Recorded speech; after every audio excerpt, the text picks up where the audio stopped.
Welcome to the Prayagraj institute. आज हम लोग बात करेंगे इंपॉर्टेंट हिस्ट्री से संबंधित क्वेश्चंस के बारे में। ये क्वेश्चंस है गवर्नर जनरल और उनसे रिलेटेड जो इम्पोर्टेंट जो इवेंट्स हैं वो।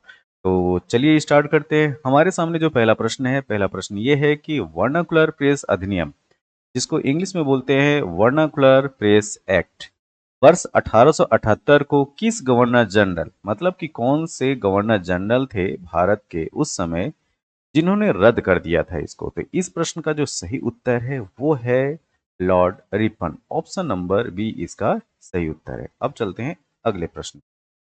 हमारे सामने जो अगला प्रश्न है वो ये है कि जब गांधी जी को भारत में पहली बार, यहाँ पे ध्यान क्या रखना है, पहली बार जेल भेजा गया था, तो भारत के गवर्नर जनरल कौन थे? तो उस समय थे गवर्नर जनरल लॉर्ड चेम्स फोर्ड।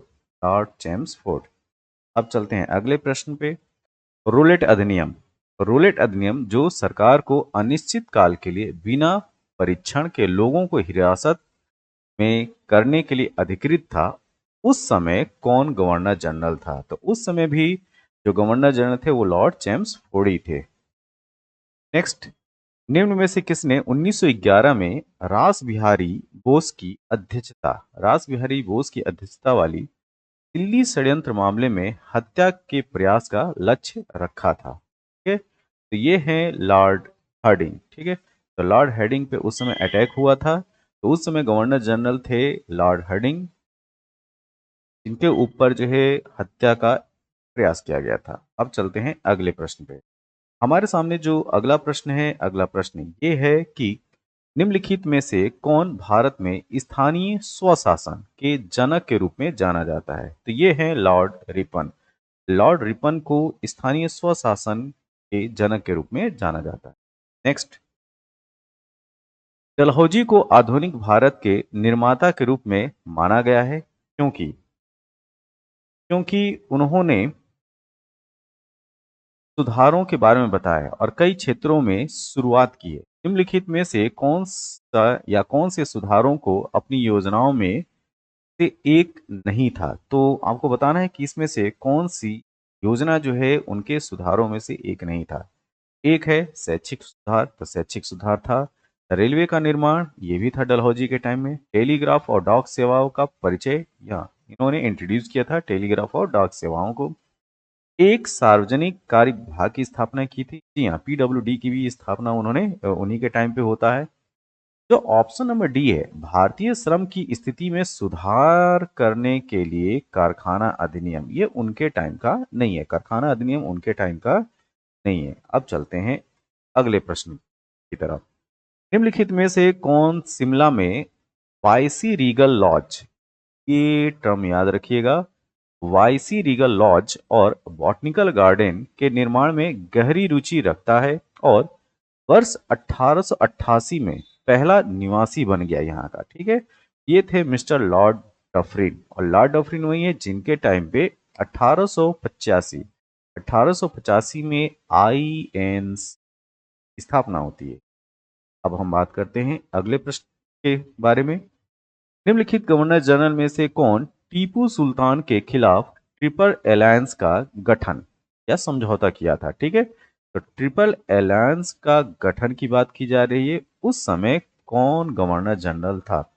उस समय गवर्नर जनरल था लॉर्ड कॉर्नवालिस। तो लॉर्ड कॉर्नवालिस, और लॉर्ड कॉर्नवालिस के टाइम में कॉर्नवालिस कोड भी आता है, इसको भी याद रखिएगा। नेक्स्ट, अगला प्रश्न ये है कि निम्नलिखित में से कौन आधुनिक भारत के निर्माता, मेकर्स ऑफ मॉडर्न इंडिया के रूप में जाना जाता है? गवर्नर जनरल के बारे में बात की जा रही है। ठीक है, तो आधुनिक भारत के निर्माता के रूप में जो जाना जाता है वो है लॉर्ड डलहौजी। ठीक है, लॉर्ड डलहौजी। नेक्स्ट क्वेश्चन, निम्नलिखित में से कौन बंगाल के स्थायी बंदोबस्त, मतलब कि परमानेंट सेटलमेंट से जुड़ा हुआ है? जी हाँ, इसका सही उत्तर है लॉर्ड कॉर्नवालिस। लॉर्ड कॉर्नवालिस के समय ही स्थायी बंदोबस्त या ये कहें कि परमानेंट सेटलमेंट की बात की जाती है। कहाँ पे? बंगाल में। अगला प्रश्न, भारतीय रेलवे और टेलीग्राफ सेवा किसके शासन काल के दौरान शुरू की गई है? यहाँ पे आपसे पूछा जा रहा है उस गवर्नर जनरल का नाम। जी हाँ, ये है लॉर्ड डलहौजी। लॉर्ड डलहौजी के टाइम में भारतीय रेलवे और टेलीग्राफ सेवा का की जो है वो शुरुआत की जाती है। अगला प्रश्न, निम्नलिखित में से किसके साथ महात्मा गांधी ने सविनय अवज्ञा आंदोलन सिविल डिसोबीडियंस मूवमेंट को स्थगित करने और गोल मेज सम्मेलन में भाग लेने के लिए एक समझौते पर हस्ताक्षर किया? तो उस समय कौन, वायसराय बोलिए, गवर्नर जनरल बोलिए, ठीक है, तो उस समय कौन था जिसके साथ महात्मा गांधी ने अपनी बैठक की थी और जिसमें यह निर्णय लिया गया था कि सविनय अवज्ञा आंदोलन सिविल डिसोबीडियंस मूवमेंट को स्थगित कर दिया जाएगा और गोल में सम्मेलन में आईएनसी भाग लेगी? तो उस समय थे मिस्टर लॉर्ड इरविन। तो इसको जो है गांधी इरविन पैक्ट के नाम से भी जाना जाता है और दिल्ली पैक्ट के भी नाम से जाना जाता है। और डेट इसकी क्या रहती है? इसकी डेट है 5 मार्च 1931। नेक्स्ट, निम्नलिखित में से कौन सा जोड़ा सही ढंग से मेल नहीं खाता? तो मतलब आपको बताना है कौन सा मिसमैच है। तो लॉर्ड डलहौजी के आगे लिखा है चूक की सिद्धांत, तो ये है डॉक्ट्राइन ऑफ लैप्से, ठीक है, इसको इंग्लिश में क्या बोलेंगे? Doctrine of lapse. ये तो इसका कॉन्सेप्ट था ही, इसका सिद्धांत था ही, ठीक है। अगला अगला जो आपको मैच करना है वो है कि लॉर्ड मिंटो भारतीय परिषद अधिनियम 1909। जी हाँ, मॉडल मिंटो रिफॉर्म के नाम से भी जाना जाता है, जो 1909 का एक्ट है, ये भी मैच है। लॉर्ड वेलेस्ली, ठीक है, सहायक गठबंधन या सब्सिडरी अलायंस, ये भी सही है। Lord Curzon vernacular press act 1878, ये मिसमैच है, लॉर्ड कर्जन का टाइम पीरियड ये नहीं रहता है, ठीक है।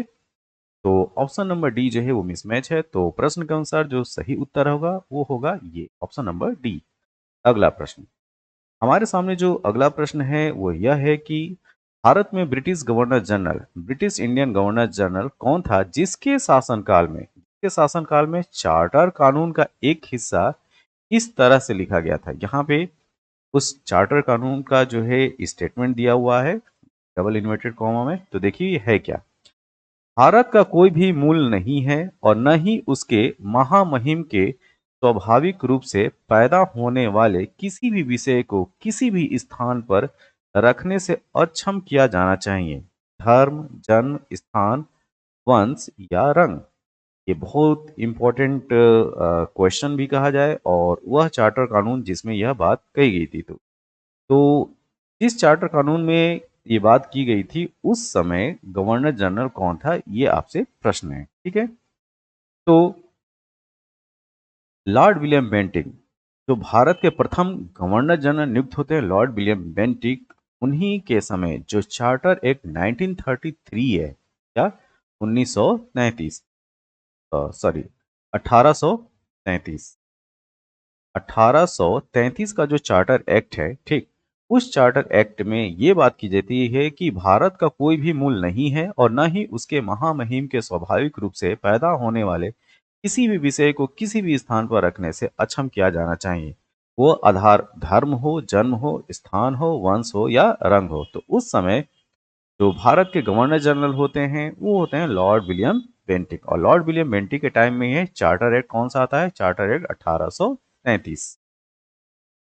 नेक्स्ट, निम्नलिखित में से कौन सा विश्वविद्यालय लॉर्ड डलहौजी द्वारा स्थापित नहीं किया गया है? तो उस यूनिवर्सिटी का नाम बताना है जो यूनिवर्सिटी जो है लॉर्ड डलहौजी के द्वारा स्थापित नहीं है। तो देखिए, दिल्ली दिल्ली विश्वविद्यालय जो है लॉर्ड डलहौजी ने नहीं स्थापित किया था। इसके अलावा बम्बे, मद्रास और कलकत्ता लॉर्ड डलहौजी के द्वारा स्थापित है। तो इस प्रश्न के अनुसार सही उत्तर है ऑप्शन नंबर सी।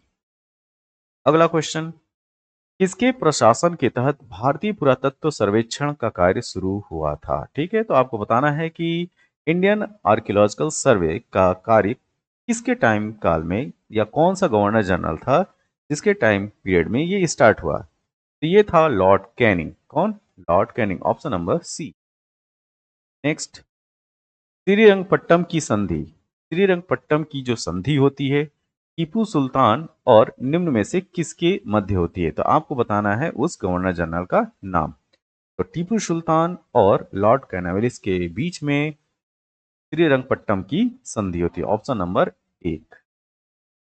सती प्रथा को किसके द्वारा समाप्त कर दिया गया? उस समय जो गवर्नर जनरल थे उनका नाम बताना है। जी हाँ, लॉर्ड विलियम बेंटिक के द्वारा। और टाइम पीरियड क्या होता है? 1829।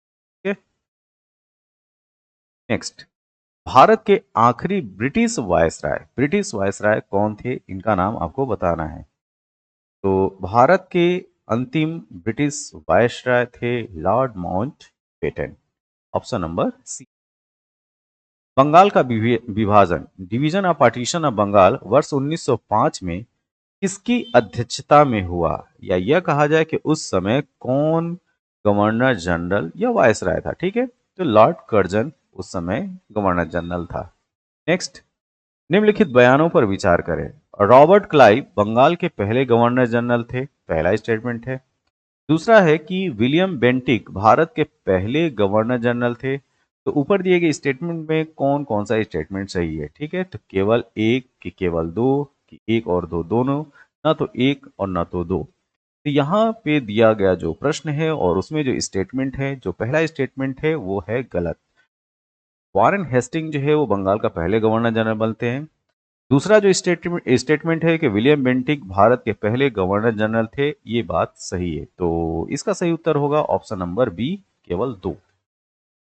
सवने अवज्ञा आंदोलन, सिविल डिसओबीडियंस मूवमेंट के शुभारंभ के दौरान जब ये शुरुआत होती है, तो उस समय भारत के गवर्नर जनरल कौन थे, ये आपको बताना है। ठीक है, तो इस प्रश्न का जो सही उत्तर है Lord Irwin. Option number next, sorry, यहाँ पे जो है ये प्रश्न खत्म होते हैं। यह वीडियो आपको कैसा लगा, जैसा भी लगा हो आप अपने सुझाव जो है कमेंट बॉक्स में जरूर दें। तब तक के लिए थैंक यू, धन्यवाद।